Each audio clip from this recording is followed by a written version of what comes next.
In the dark of the night, when the moon grows thin, the roadkill on the roadside come back to life again. They rise up, mangled, starting to decay, doomed for all eternity to sing this PSA.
Please don't be a killer car.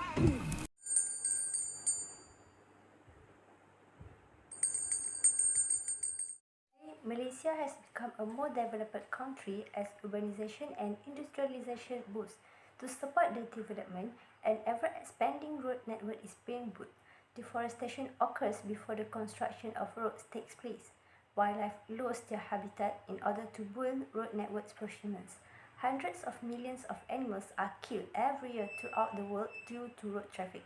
Sources from Hilton say that the death of animals recorded from the year 2017 until 2021 was 2,444. Thus, a document of the distribution and abundance of wildlife roadkill is important to improve the system in which new roads are built and upgrading of existing roads for the sake of a better ecosystem. Many animal species died due to roadkill because of transition from forested to agricultural area. If these issues continue, extinction will become a serious issue in Malaysia. Road-related issues such as infrastructure expansion and growth are contribute for the increase in roadkills. The significance of study is to highlight the problem faced by wildlife because road development. Jengka is one of the habitat to many wildlife species because the landscape is surrounded by oil palm plantation and forest. And today, Jengka has undergone a big development that may contribute to numerous roadkill involving wildlife in Jengka. The objective is to determine the abundance and composition of wildlife roadkills from selected area in Jengka and determine the factors that probably contributing to wildlife roadkills in Jengka. In this study, the survey have been made in 10 days period on 11 selected area in Jengka. The figures shows the 11 selected roads that have been used as the study site. The survey have been made by driving car along the road and observe the specimen found on the road. The table shows number of roadkill found during the survey. There are 62 casualties recorded from all classes: amphibians, reptiles, mammals and apes. Large mammals is easier prey when crossing highways and the specimens are easy to observe, while species with higher extinction risk should be less common to find that on roadways due to their rarity. This explains that body size is positively correlated with the number of road fatalities and category of threat is vice versa. Plantigrade species is more frequently killed since they are heavier and slower moving on the ground.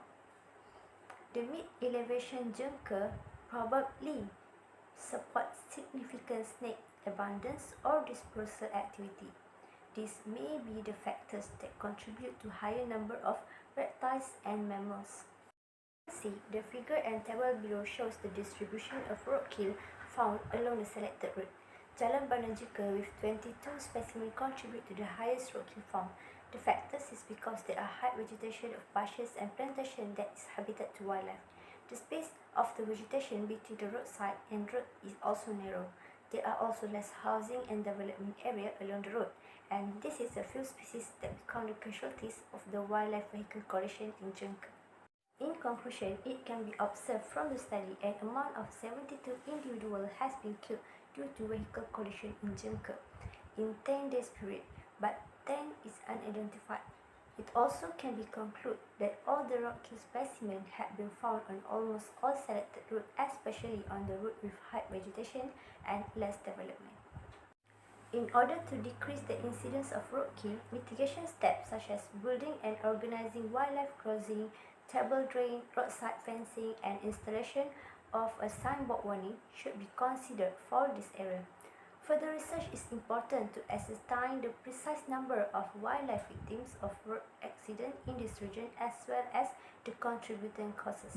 The research also necessary for mitigation measures. Lastly, during the study, there are limitations to count and identify amphibians such as frog and lizard species while traveling because normally the smaller species were missed and misidentified.